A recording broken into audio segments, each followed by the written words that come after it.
Hey everybody, Chris Negley with Elegant Estates. I wanted to take the opportunity as I'm going to grab some sand for a walkway restoration and repair to make a video on some of the items around your home that could use some soft washing or pressure washing. Mainly soft washing. We like to use the soft wash. It's a safer method. It's more effective versus the pressure washer. But there are areas where we need to power up the power washer and go to town on that.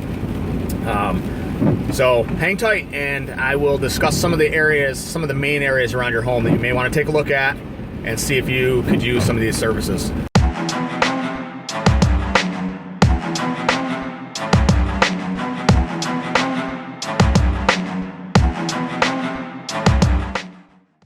All right, some of the surfaces around your house that you may want to take a look at and explore. We'll start from top to bottom on your property. So we're actually talking about the biggest asset that people have. Usually when you're talking about your expenditures over the course of your life, your house is the biggest expenditure. So you want to keep that clean. You want to protect that investment. You don't want stuff growing on it. You don't want things growing into it. So I'm going to take you through a list, top to bottom, and you can kind of take this, make some notes, walk around your property, and see if you could use some of these services. So let's start with the roof. A lot of people don't realize that there are ways that you can wash a shingle or a metal roof. There's some things you have to take into account when it comes to metal, but let's just tackle shingles since 90% of the population in our area have shingle roofs. If you go outside, you look up at your roof. It's not wintertime, it's raining right now, but we have some snow on the ground. Some of the roofs still have some snow on it, but if you look at your roof dry and you have black streaks coming down your shingles, or on my house, on my garage, I had brown shingles on the front and what I thought were black shingles on the back, but obviously being in the industry, I knew that since that was on the north side of the house, that was all mold and mildew. So that's actually an algae, but that gets a little technical. So regardless of what it is, it's not supposed to be there, and it can be washed off. Now, if you look at the shingle manufacturer's recommendations, they say do not use pressure on shingle roofs. Use a soft wash method with a detergent that has sodium hypochlorite in it, and that's what we use to clean asphalt shingles. I got some videos on the channel. Do some digging, and you'll see what I mean about the roof cleaning. So essentially, if you have lichen, if you have little patches of stuff hanging onto your shingles, if you have moss, if you have those black streaks, that's an indicator that you need to get us out to do a roof wash on your house. Now, some roofs are a little out of our scope of what we want to wash. Usually we'll go up a couple stories and that's about it. Some roof lines get a little crazy and you got to bring in lifts and all that. We don't get into that. But don't hesitate to give us a call. We can steer you in the right direction if we don't get into that kind of thing. So there's your roof. If you see any of those indicators, those are key indicators that you need to have a roof wash. Now let's go to siding. Same thing. If you have black streaks, patches of black here and there, especially on the surfaces that are facing north.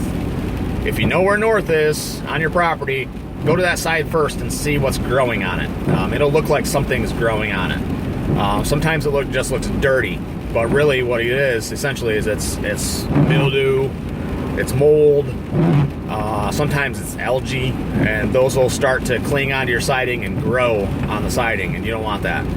So if there's anything, and sometimes you can actually take your fingers and rub along it, and if like a blackish material comes off, it's a good indicator that you have mold on there, and you want to have us come in and clean that off.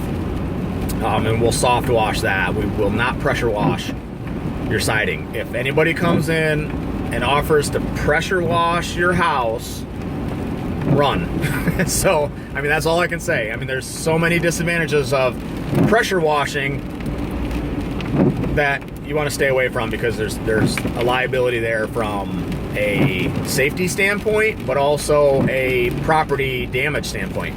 So be careful if somebody offers to pressure wash your house, or if you have a pressure washer, that's fine, but keep the pressure washer for things like your lawnmower and equipment, stuff like that. Don't use it on your house. You need to dial that back. You need to make sure you use a soft wash system for your house. Some other surfaces that I would have you take a look at is anything you'd walk on. Look at your deck. Does your deck look like it has algae or moss or lichens or any of that stuff on there? Wooden decks, it can actually grow into your deck, and that's not good, because that'll lead to a replacement if you don't wash it frequently enough. Composite decks, usually those are a little bit more resistant. We can restore those. But those usually will get lichen on them. They'll have moss, mildew. They'll get really slippery, both the wooden and the composite decks. The composite decks we can bring right back to life. Those are really transformative. The wood decks usually, it's a 50-50 on that. Sometimes we'll get called in and it's a no-go. We'll recommend just rip it off, have us replace a new one, or get another contractor in to put a new one in. Other times we'll look at it and say, yeah, we can soft wash that, brighten it right back up, restore that a little bit. Paver patios, we do restoration on paver patios. I recommend on the pavers, don't wait until it needs a restoration job. If you have a paver walkway, paver patio, paver driveway, we spent 20 years in the paver industry as a certified installer. We still maintain our certification through ICPI and NCMA. But if you have pavement of any kind that's concrete pavers, please do not wait until it needs a restoration. Now, when it needs a restoration is when you have weeds growing in the joints, you have moss growing all over it. We can restore that. We can repair those properly and bring those right back to life, but it costs money to do that. So don't wait. I always tell people, be preventative, don't be reactive. When you're reactive, it costs you a lot of money. When you're preventative, yes, it's a common recurring expense, but in the long run, you always have a surface that's clean and that you can be proud of, and you don't have to spend a big chunk of change, and it may even be less expensive to just keep on top of it than to wait until it needs a restoration. So if you have pavers that have moss all over them, weeds growing in them, that's a restoration job. We'll need to blow the sand out. We'll need to take our surface cleaners in there with a power washer, 200-degree water, excuse me, and we can take care of that. That's not a problem. But if you have pavers that just look a little dirty, and likely if you have pavers that have been in the ground for more than a year or two, it's dirty. You're going to need to have us come in and wash it. Sorry about that. Now, if you have the pavers and they've been in the ground for a year or two, wash it. Sometimes it won't even look dirty. We've had jobs that I've went into that we installed as a certified installation 10 years ago, and client had us come in and it's kind of like, yeah, let's do the restoration. Let's upgrade the sands. We have better sands nowadays. So we're like, okay, we can do that. I don't know if it's necessary, but we'll do it. And we went in and I was looking at it, I was like, wow, I'm impressed. It's not really that dirty. But once we started putting the detergent on there and running the surface cleaner, I was surprised to realize how dirty that was. So there's those surfaces. There's concrete surfaces. In our area, there's a lot of dirty concrete, even on the commercial jobs. So what you want to try to keep in mind with the concrete is, there's no reason to ever have dirty concrete. If you have concrete poured for a sidewalk, whether it's stamped or whether it's just a fresh pour, have us clean it. We can keep that as a fresh, bright concrete every year. And that's a quick soft wash. And back to the pavers, actually. The pavers, if you soft wash that, it's a quick job. We're in and out, depending on the scope of the job, not much time. And we can do that yearly for you, and we're not disturbing the sand. If you have to have somebody come in and try to pressure wash it, then you get the Zorro effect where there's lawn marks all over the place.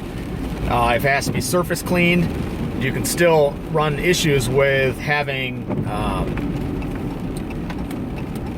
sand blow out of the joints. And as soon as you blow the sand out of the joints, now you have an integrity issue where you have to resand the joints. So you may as well restore the whole project. So I always recommend to people, don't wait to do a restoration on your pavers. Just clean them. Just have them soft washed. Other surfaces, if you have decks, if you have fences, wooden fences, composite fences, take a look at all those. More than likely, you're gonna have dirty material. So those can be soft washed. So we're talking roof lines, we're talking siding, we're talking decks, we're talking driveways, poured concrete, paver work. We're talking retaining walls. We've had staircases and retaining walls that are in areas that just are... we actually had one, and we did a video on it. Check it out on the channel.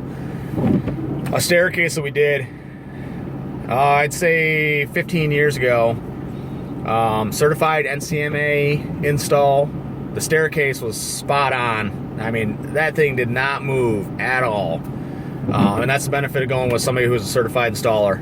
But that aside, it was in an area where there was a lot of trees, a lot of shade, a lot of moisture, and there's moss all over it. You know, and I was looking at it thinking, oh man, you know, I'm not pleased to have that as one of our installs. So I said, you know what, we're gonna soft wash it. We'll do a restoration on that.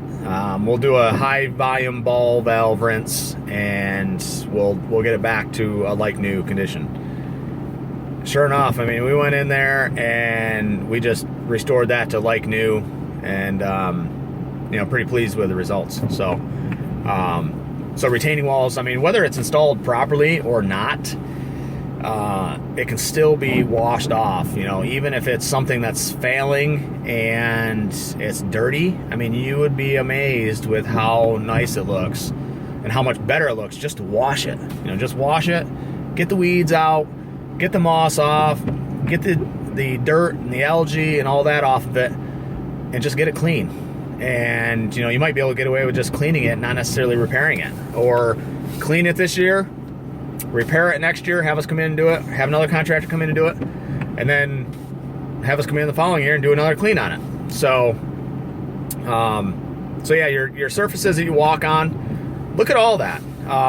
Make a checklist, give us a call. You know, our number at the office is 607-533-3699, or you can just click on the link to our website in the description down below and go to the website, fill out a form, and I'd be happy to come out and take a look at it. If you're within our service area, I can come out and take a look, do a full property evaluation for you, and we'll see how we can help you out. But yeah, just give us a buzz. I mean, soft washing is definitely something that's very valuable for you to be able to do on your property, so I'd highly recommend that. There are areas where we'll need to involve the pressure washer. There are areas that we'll need to fire up the power washer and add heat to it. Especially when you're talking paver renovation, you will not be able to hire a contractor to come out with just a pressure washer and blow out those joints. You need to have a pressure washer that can heat water to 200 degrees or more. Some of the manufacturers say 180. I don't buy it. You know, all of ours that, you know, we've installed that we've had to restore, we've had to go 200 to 210 on the water in order to get that out. And then we'll use the high pressure. We have the option to reclaim any dirty water, so we can vac that out of there. And also we have the surface cleaner, so we can contain a lot of that sand that gets all out. out of the pavers. So if we're doing like a pool deck restoration, there's times where, you know, clients will get really upset if contractor comes in and blows sand all over the place and then it lands in your pool. So we have our shielded sprayers where we can actually contain a lot of that, so we can avoid that. So hope this was helpful. Checklist on what to identify as potential issues of your home. When it comes to roof wash too, a lot of homeowners think as soon as they get that black on their roof that they need to replace their roof. And I got another video that goes a little bit more into detail on this, but essentially that algae is feeding off of the limestone that's inside the shingle and on top of the shingle. That's why you got a lot of grit that comes down into your gutters too. You know, that limestone releases, falls into your gutter, and then your shingle starts to age. So you do get premature aging on your shingles if you do not wash it. So, but there's other videos on the channel. You know, scroll through and you'll see me gab a little bit more about that. So, anyway, hope this is helpful. Thanks for tuning in, and we'll see you next time.